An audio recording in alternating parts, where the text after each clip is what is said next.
What do I do? I was in a car crash and the other driver took off. I'm Danny Cornell. I've been a lawyer in Iowa for over 25 years, helping people that were injured because of the negligence of others. Whether that was car crashes, medical malpractice, you name it, I've done it. Now, responsible drivers, like you and me, if we're in a car crash and it's our fault or not, we stop. We check on the other driver to see if they're okay, if they need medical attention. We exchange information about our insurance companies, our driver's license information, and we call 911. But you'd be surprised. According to the data across the United States, over 10% of the car crashes that police respond to are hit and runs.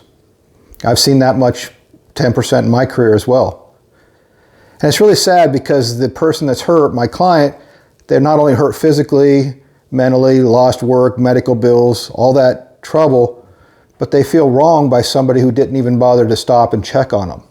They didn't care enough. And that hurts them in addition to the crash. Well, I'm here to tell you what to do if that happens to you. I hope it doesn't. But if you or someone you love is involved in a hit and run accident, the first thing you have to do is call 911. If you're not able to get to your phone, ask somebody else, your passenger, a passerby motorist, to call 911. It's important that the police get there immediately. If you're healthy enough, if you can walk around, see if any witnesses saw anything. Write down what they saw. Maybe even record them on your telephone. You can just do a video of any witness. That helps too. Anything you can give the police that will help the police locate who did this to you. Something that I've learned recently, like in the last 5 to 7 years, is there's often evidence in cameras. Yes, cameras.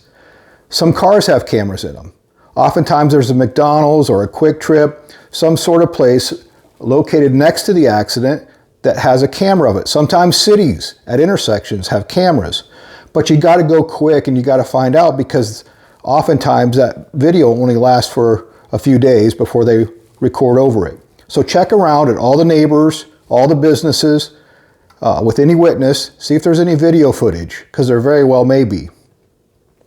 And then you have to call your insurance company right away, because remember I talked to you in the other videos about underinsured motorists and uninsured motorists? Well, if you can't find out who hit you and whether or not they have insurance, then it's an uninsured motorist.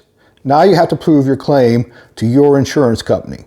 And finally, always go to the doctor. Figure out what's wrong with you, your diagnosis, and do what the doctor says. If you need help with this, give me a call. I'm happy to assist.